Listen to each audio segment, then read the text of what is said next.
Hey everyone, this is Brett Favre, Green Bay Packers Super Bowl champion, and you're watching Packers Total Access Live, your daily source for Packers content. Go Packers.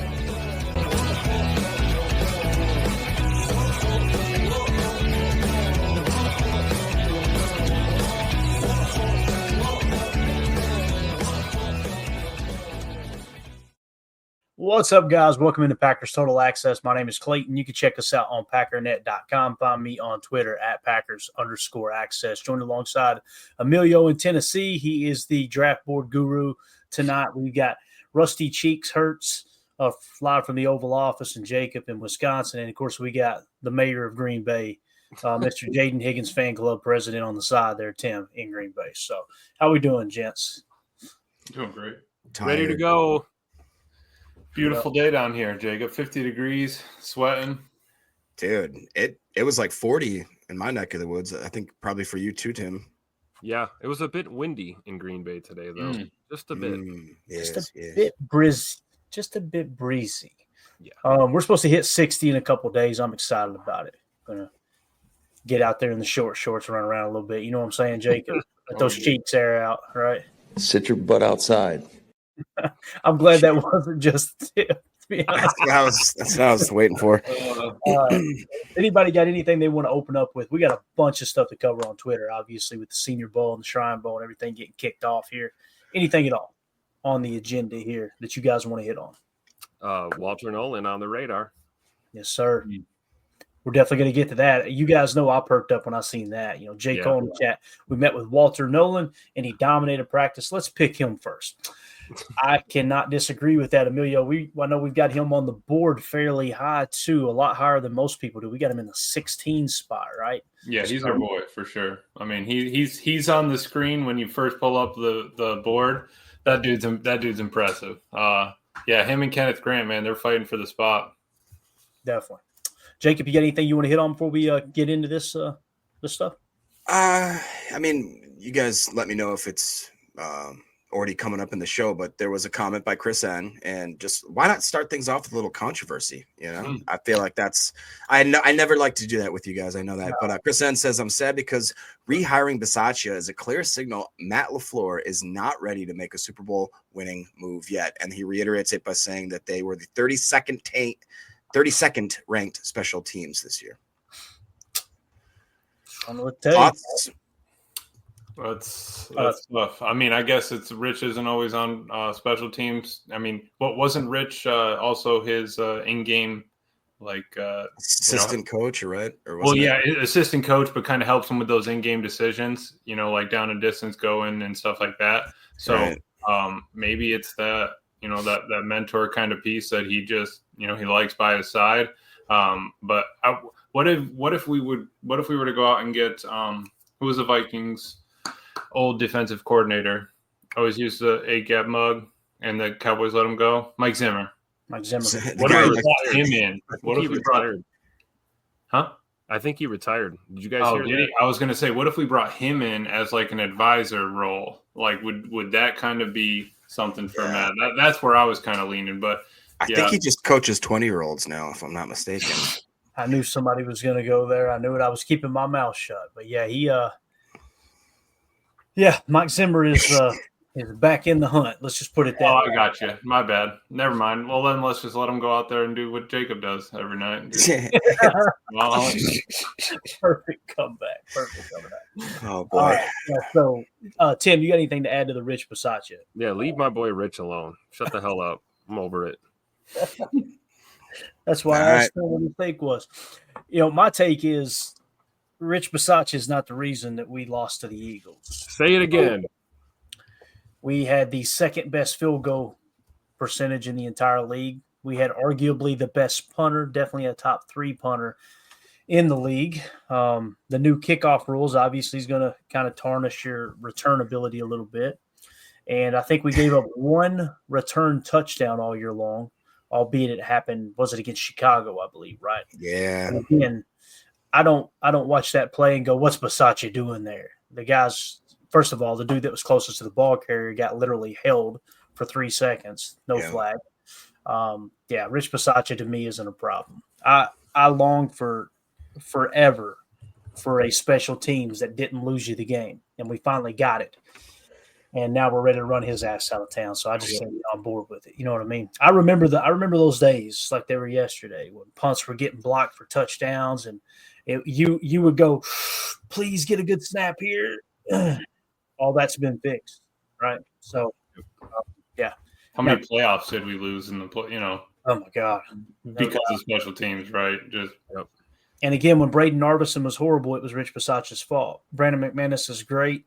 Rich Bisaccia has nothing to do with it. I just don't understand that mindset. It's just me. And that's why I'd rather not talk about these topics, because all it turns into is it's just disagreement. We could just agree to disagree, and that's it, really. Because again, could it be better? Absolutely. Every aspect of the Green Bay Packers could be better, though.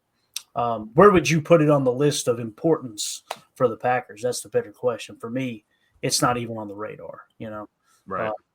And I know old Cuzzy puts his special teams rankings out every year, and everybody just does backflips over it. I got you.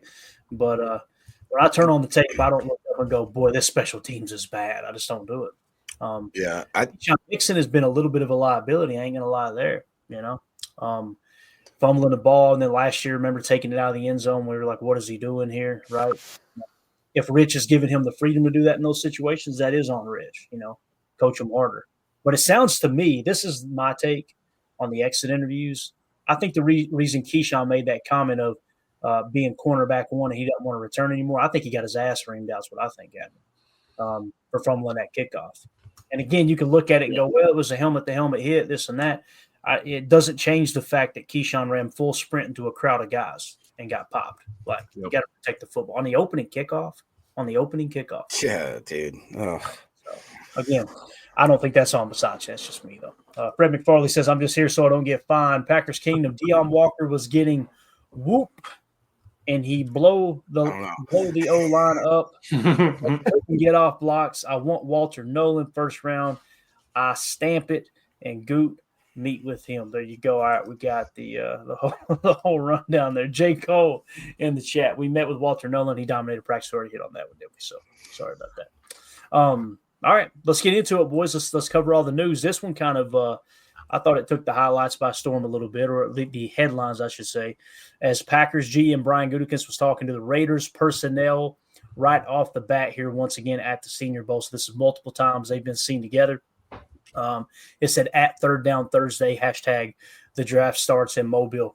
So you see Goody out there talking to the Raiders front office peeps early in the process, right?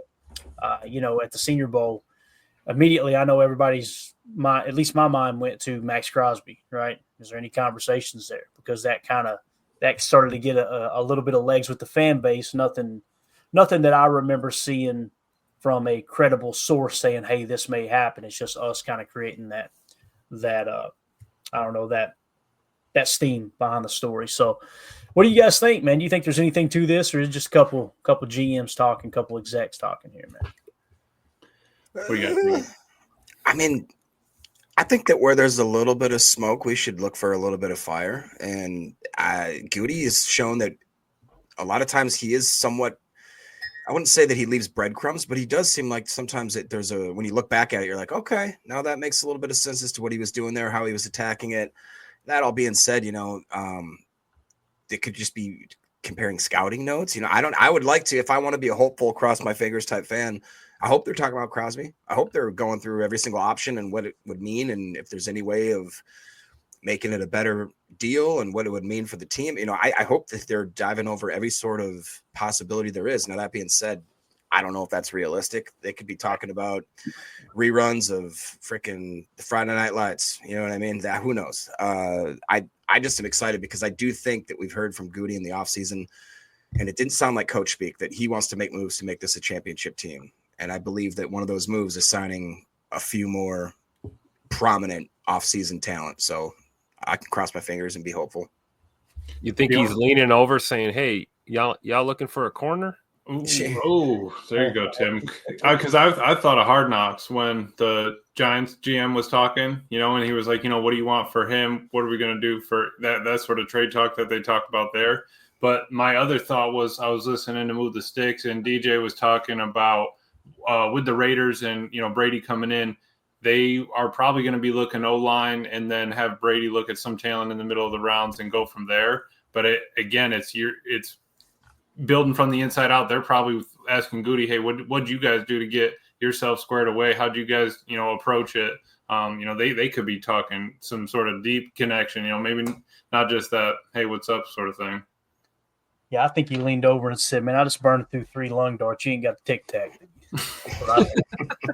So, knowing Goody. So, as J. Cole says, Goody, quote, what do you want for Crosby?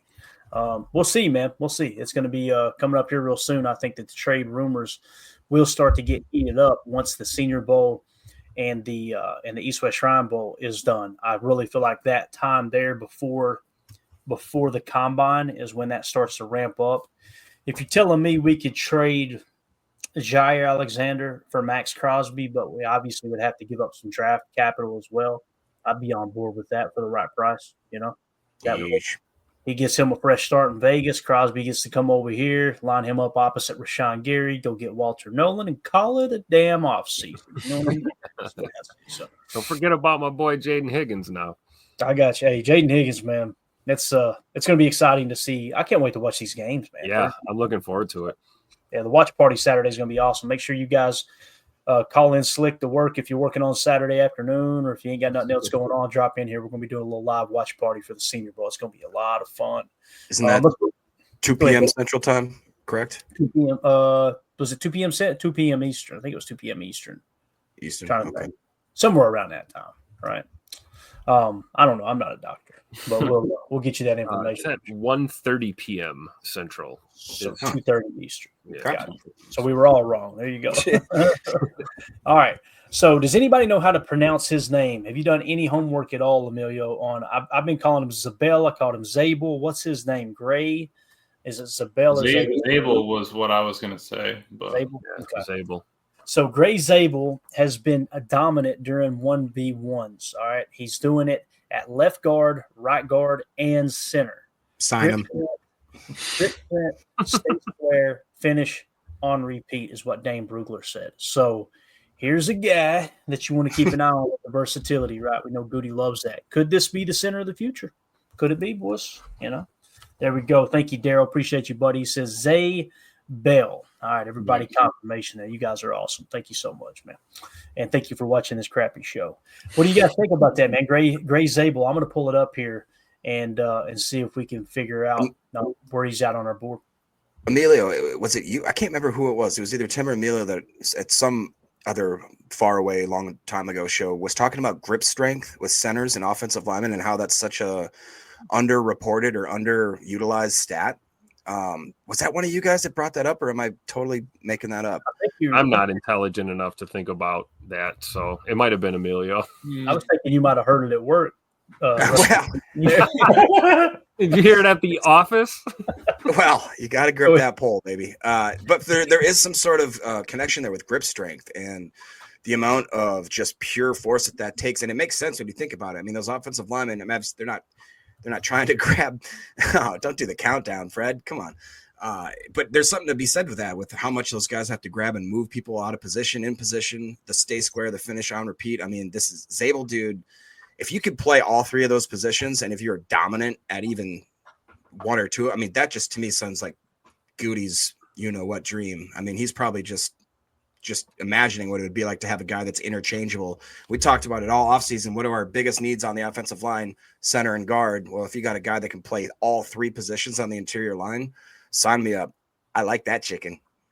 Yeah, and Emilio, we got him in the 28 spot, right, man? What do you think about Gray Zabel here? Yeah, I was just thinking, I mean, my boy Glover was crushing it in the Eagles game, but he was kind of thrown into that spot as he practiced tackle all season, right? So yeah, we took Monk, but we didn't have the faith in Monk to put him out there when the time count. We lost Elton, lost Morgan. We had Ryan in there. So you had nobody else to turn to. I think that having another solid center guard, somebody that can move around like that is going to be absolutely huge. I think that's going to be a key this offseason to kind of lock in. He hasn't played center, though, since 2022. I was just going to say, J. Cole that said was he only played 14 snaps. It's like riding a bike, Tim. Never forget it, A lot of guard in 23, and then this year was all left tackles. So that makes him more versatile. On a 90 PFF grade though. Yeah. There you go. Daryl in the chat. Gray Zabel is very good offensive lineman. His blocking ability is way off the charts. His pass blocking was 100% and run blocking at 97%. I'm assuming he's talking about practice. And yes, he can. So again, we've got him currently in the 28 spot for us, boys. He will be on the board most likely when we pick, if things don't shuffle around too much, right? And the consensus big board has him at 74. This is obviously pre-Senior Bowl, pre-Shrine Week, all that stuff. PFF big board had him at 39. He was the 5th highest graded tackle in 24. He was the 24th highest graded tackle the year before. And before that, he was 155. So he went from 155 to 24 to 5. I mean, you've seen a dude that's just perfected his craft. And I'm telling you, man, you cannot take this Senior Bowl and these Shrine Bowl updates lightly. Every year, the people that pop, not all of them, but a good chunk of them. I think the Packers drafted, was it 9 Senior Bowl participants? Is that what I heard? I think somebody put that out earlier in the tweet. So, for sure. Yeah. All right, moving along here. We'll probably hear some of these names 2 or 3 times, okay? But let's talk a little bit about wide receiver. This is an undersized receiver in Xavier Restrepo. And it says, it's taken me all of 15 minutes to decide Xavier Restrepo is my favorite and possibly the best wide receiver out here today. # Senior Bowl. That came from Jeff Nowick or Nowak at Jeff_NOWAK. Go get him a follow. He's obviously got some great footage from Senior Bowl here this year. What do you guys think? When you're talking receiver, again, he's undersized. Some people had him at 5'9", others had him at 5'10". I'm not sure where the actual measurements were, but don't be surprised if Goody pops up 2nd, 3rd, 4th round, somewhere around there and takes a wide receiver. And obviously, as Tim's name suggests here, we want Jaden Higgins. So, I don't need another slot guy. I was going to say, he's predominantly a slot, right? You can line him up in the X, send him deep. You kidding me? No, yeah, he's probably a slot guy, I'm sure.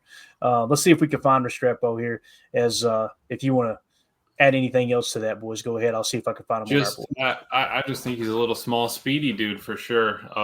Looks like he can get separation on single coverage routes, but I don't know if that's what our offense needs. I think we still need kind of a big, speedy threat just in case. Yeah, and we've got him in the 49 spot is where we have him on our board. In 23, he was the 21st highest graded wide receiver out of Miami. In 24, he dropped to 37, still pretty solid, though. The PFF big board has him at 52. The consensus big board has him at 73. We've got him at 49. So I'm sure it'd have to make a lot of sense, right? Yeah, Coach Lynn says we need one more guy like this and another to help read in these type of routes. We need a big wide receiver also. So in terms of our needs, I've just got us needing one wide receiver just because the depth that we have, but every time we say that, I the first thing that pops in my mind are the drops, right? I pulled up his percentiles among wide receivers real quick on PFF. Slot yards, 1,038. He's 3rd in entire college football. Dang. All right. There you go. Keep an eye on him. I could see him run a little jet sweep and freeing up Jaden Reed to do something different, right? Was that a dig? Maybe. Keep it moving here. All right. So again, that is Xavier Restrepo out of Miami, sitting in the 49 spot on our board currently. All right. Up next, we got Walter Nolan. All right. Brandon Carwile posted this video some time ago. Said, "I'm infatuated with Ole Miss defensive lineman Walter Nolan. Exceptional hand usage, explosive upfield bursts, impressive range, vision, and functional play strength. Nolan would be an immediate contributor to Green Bay's defensive front." As you can see here, playing a little 2-eye there, it looks like, right? And working back across the formation. Great lateral quickness there. And you can see, man, his hands, he uses his hands really, really well, man. There's no doubt about that. Yeah. Well, you can just work down the line like that. Sorry, I got stuck watching him. Right. And again, yeah, just right here, kind of playing a little 2-eye. Here we are now. He started in a 1-tech and kicked over to the 3, right? Got held, still got pressure on the quarterback there. That was against Florida, looks like. So anything you guys want to add? There's a 1-tech rep, right? Double team. working laterally. Great job. Was Walter one of those guys that, if I'm remembering correctly, predominantly 3-tech, but did have some 1-tech A gap, like maybe like 50 to 100 snaps there? Does he have that power capability to do that if we needed him to? Let me check real quick. 19 A gap snaps. That was it. Year. Okay. Yeah, 432 B gap. Yeah. And then 100 over the tackle. Yeah. Now, let's see. Over the tackle and B gap. So he's more of a 4, anywhere from a 5 to a 3-tech predominantly. Now, the year before, he played outside the tackle 110 snaps, playing that 5, that 6, that 9, 7 to a 9 top tech. So he's definitely kicked inside more here lately. And when I say inside, I mean, 3-tech, Jacob, to answer your question. I don't see a whole lot of A gap potential, but man, his stuff's off the charts here. Run defense grade 91.6, pass rush win rate 10.9%, run stop rate 11.9%, true pass rush grade of 80.8, and a pass rush grade of 75.0. All of those almost completely maxed out on the chart here. So Walter Nolan's my dude, man. From the get-go, it kind of felt like he was that guy for me. And the longer we get into the process here, man, it seems like it just continues to hold true. So he could be that 3-tech we're looking for, man. He's right there, right? 6'3", 300 pounds or something like that. 21 years old. Measurables look good. I mean, if you're going to take a swing at a D tackle, man, this might be your guy, right? Yeah. And here's the defensive lineman on our draft board as it sits right now. We got Mason Graham as the top prospect in the entire draft. All right. And this is interior defensive line. So Mason Graham 1. Kenneth Grant is 2nd. He's in the 15 spot, but right behind him is Walter. No matter of fact, Emilio, they had the same exact grade. Yeah, so that's what I was saying earlier. They're fighting for that spot there. That's a battle. I mean, that's a good battle too. That's a tough pick. I mean, between those two right now, I don't know who I'm taking. Yeah, and both of them, we got the cheese emoji next to, meaning the Packers are interested in both Kenneth Grant and Walter Nolan. Boys, I think we nailed it going into the offseason, man. It's obvious, Goody, they're looking for a 3-tech, man. They see it too. The writing's on the wall for Kenny. He's getting older, and obviously I think we would all agree he's kind of underproduced. And if Devontae Wyatt just absolutely emerges this year, then re-sign him too. You got a rookie on a small deal. You cut bait with Kenny, free up that cap, and you move forward with Wyatt and whoever you draft here. It would be awesome to get one of these guys for sure. So, yeah, again, those defensive tackles, though, Mason Graham 1, Kenneth Grant 2, Walter Nolan 3, and then right behind Walter Nolan, significantly lower, the next one will be Tyleek Williams. So he'll drop down a tier or 2 for sure. So anything else on Walter Nolan y'all want to hit on there, boys? It's a dog. Explosive, can get to, doesn't quit on plays, everything that you want to see. I want to kind of go back and watch Kenny's tape and just see, let's just see what we were looking at there and come back and just kind of compare. But exciting. Here's another wide receiver that was mentioned today is Trevor Sikkema. Go give him a follow at Tampa Bay Trey on X. Beautiful catch from TCU football. Wide receiver, Jack. How do you say his name, guys? I've been corrected 3 different times on different ways. It was Beck, wasn't it? Beck, yeah, Jack Beck. I said Beck, and then I think somebody said it's actually something else. I can't remember what it was, beige or anyway. Besh, maybe? I don't know. Maybe Besh, yeah, I can't remember. Like I said, every time I get corrected by one, someone else comes in and corrects it in the opposite direction. So it is what it is. Anyway, Jackie boy here. Says to climb the ladder and come down with this one. Obviously, a nice grab here in the Senior Bowl. And again, these highlights aren't everything, but it's nice to just see these guys out there in pads running around. You know what I mean? It's a nice hands catch right here across the middle. Somewhat of a contested catch. Kind of a bad ball. Got good, strong hands to go up and get that one too. Yeah, for sure. Like I said, there's a couple coming out of TCU. Old Jackie boy here is one, and then we've got Williams, Savion Williams, another one to keep an eye on. But yeah, you love to see this, right? I mean, this is what this is all about, right? Getting these looks. It would have been nice to see him get hit in rhythm here and see if he get it turned up on field. But what it's showing you is his ability to adjust and make a play on the ball. So definitely someone to keep an eye on. Yeah. Exactly. Willing to go climb that ladder mid route. He's not worried about, if he is going to get hit, whatever, finish the play. And he got separation on that slot cross there. Yeah. Definitely. We've seen that a time or 12, right? Trying to find him here on our big board. Any idea where he's at? Do you have the big board? Here he is. I never mind. I found him. 81st is where he's at on our board. Okay.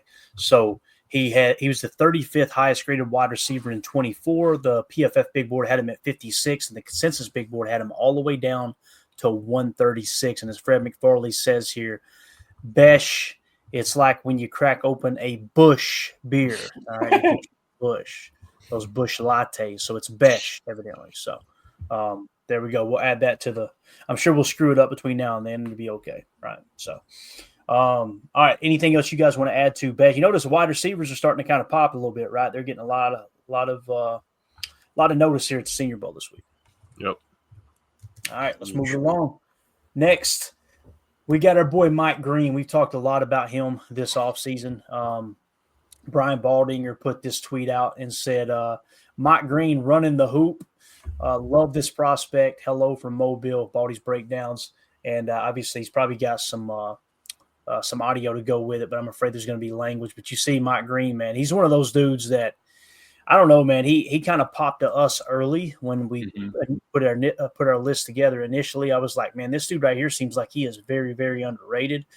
He's currently our fourth best edge defender, and he's sitting in the 17 spot out of Marshall. So, what do you guys think about Mike Green here, boys?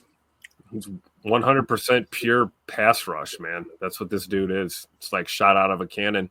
And we talked about where we need to shore things up, and pressure on those quarterbacks. That pass rush is definitely one area of concern. And I like Mike Green, man. I don't know, smaller school, but I think you might be right, Clay. He might be a little bit underrated. Yeah, definitely.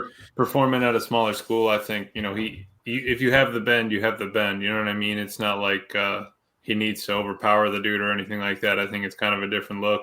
When we were looking at Quinyon Mitchell, you're covering dudes, right? But can you go and cover somebody better than you? Can you go and cover some SEC talent? Sure. I think that Mike can kind of do the same. Got it. All right. Anything else you guys want to add? Jacob, anything you want to add to Mike Green here? Yes. I mean, I think he's one of those prospects where I don't see him Goody trading up for him. So if he were to fall into our lap at like a 23-ish position, that'd be awesome. But kind of to Emilio's point, a lot of it I think is going to be dictated on what he performs like with this skill level and competition finally around him. So if he shines during this game, then he's going to catapult himself, I think, quite a bit higher than he would have been. Yeah, it's crazy because he's right now on the PFF's big board. He's 11th, which is just unbelievable, right? Yeah. Pass rush. To Greg's point, his pass rush grade was a 91.4. His run defense grade was a 90.2. Jeez. True pass set was a 90.9. He pass rush win rate 20%, run stop rate 9%. I mean, and you want to see him do that, right? Against that kind of talent, you want to see him excel. But yeah, it's exciting stuff.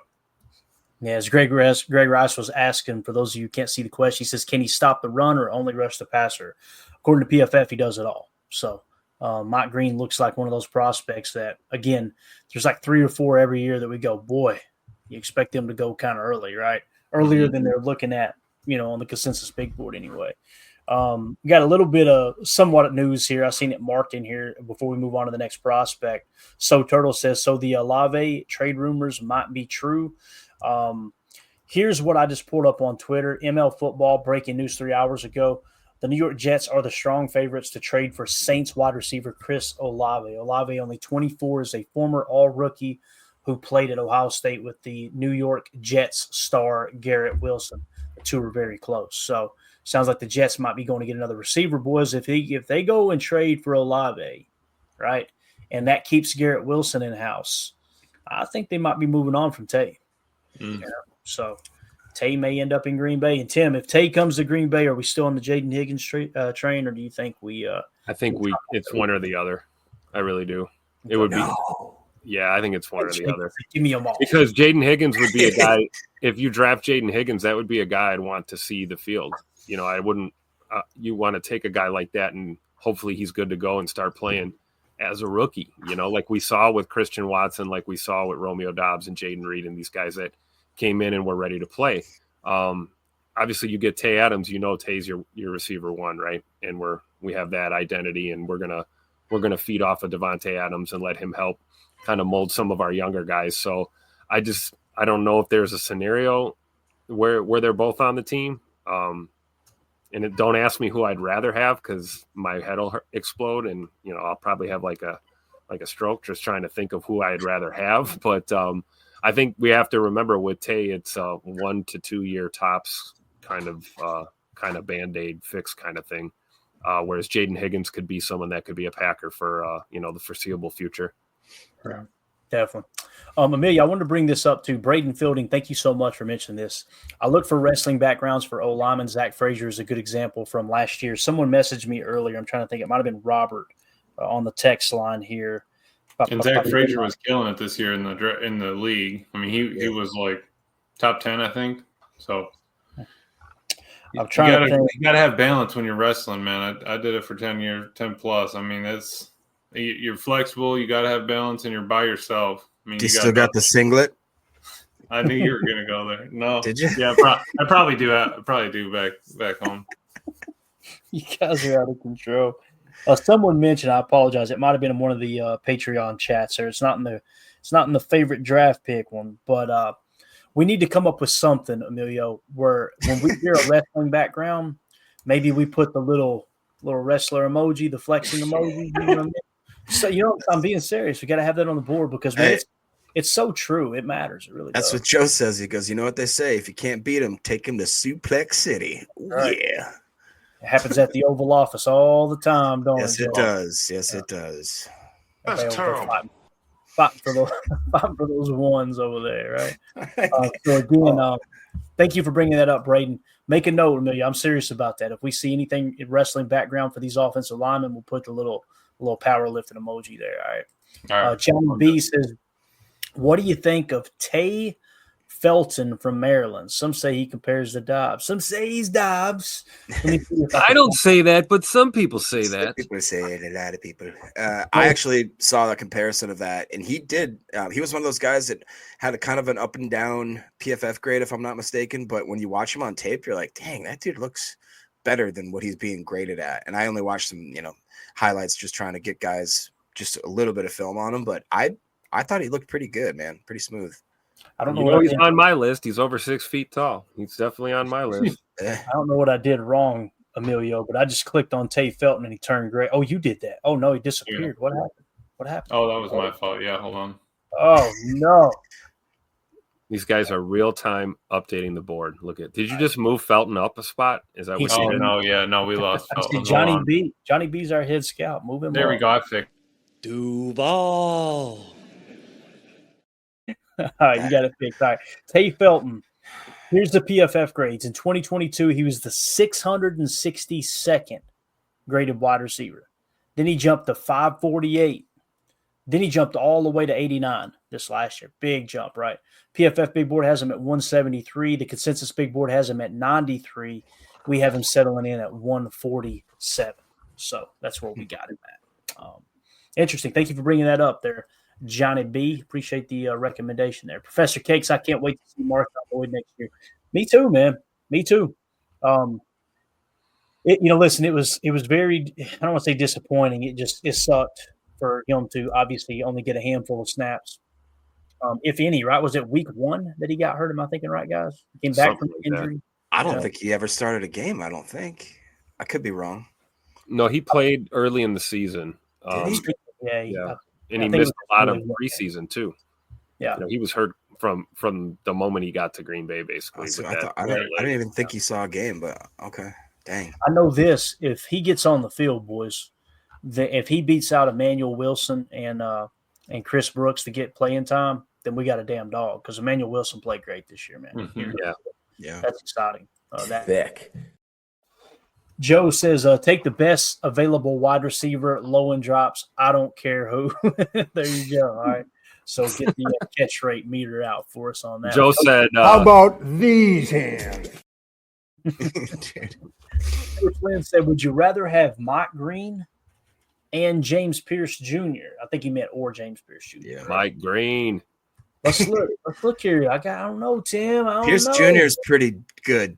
and he's playing against some actual talent. So dude, James but Pierce Jr. some would people be say awesome. Mike Green might be underrated. Some people say it. I'll tell you this, man. I'm one of those people. It was It's me. close. We've got James Pierce Jr. in the 13 spot, right, Emilio? And then we Yes. got Mike Green in the 17 spot. So when you look at the grade itself, if the draft started today, they would be in the same tier, but James Pierce Jr. would have a slightly better grade. So if you consider that a cluster, seeing that they're in the same tier, what would the cluster buster be, boys? What do you think it would be? Would it be age? Would it be size, measurables, that type of thing? Maybe RAS, let it be the tiebreaker, the cluster buster. Strength Emilio, what was competition. your what's that? Competition. That's a good one, right? That's probably where I was going to lean to. Just looking at after Jacob, or I was looking at it as Jacob said it. James Pierce in 23, his PFF grade was 12. Mike Green was also around 12 for his. I think that just because they were in the same thing. PFF 24, James Pierce 28, Mike Green 2. I mean, they are almost identical. The only thing that seems different, besides we dive into the height and weight, is that the school really. But I honestly, I really did like James Pierce a lot, so I probably would lean towards him if that was our option. Yeah, I think I agree, man. Everything on the board suggests James Pierce is slightly better, right? He played better competition. To the best of my knowledge, they're both healthy, right? And honestly, it may come down to a situation like we got James Pierce in the 13 spot. We got Jack Sawyer in the 14 spot. Then we got Mike Green in the 17 spot. Then literally 2 spots later at 19, you got Princely. What's his name? Umanamelen? How do you say that one, Emilio? He's still in the 19 spot. Unmanmeli. I don't know. That's a tough. Who? That sounded like one of those hybrid gummies there, didn't it? The way that came Man. Yeah, so what the point is, if you're picking at 23 and all 4 of those are there, trade back, boys. You know what I mean? Rather than say, this guy we'd like slightly better, why not pick up a couple picks and then take the one who remains, right, with the highest grade? So Prince says, Pierce is 245 pounds, can he be an every down defensive end in 4-3? That's a great question. A great question there. Great question. That matters, right? So if he did truly weigh in at 245, boys, that's the opposite of thick, right, Coach Half? So Mike Green, obviously, what's his weight? Did anybody got that? Let me look. His weight is 248, 6'4", 248. Do we have an age on him? How old is he? Because I know Pierce is 21. Here's a guy old enough to party. It says redshirt sophomore, don't it? So there's no age. It's still that COVID. I think this is the last year all that COVID stuff. So I don't know if he kind of lost a year, gained it, or. Don't you? There will be no Fauci slander on this program. But James Pierce, though, if you're worried about him being thin, I mean, Mike Green is only 5 pounds heavier, right? I mean, run James Pierce over to Culver's twice a week and you're good to go. You know what I mean? You'll be just fine.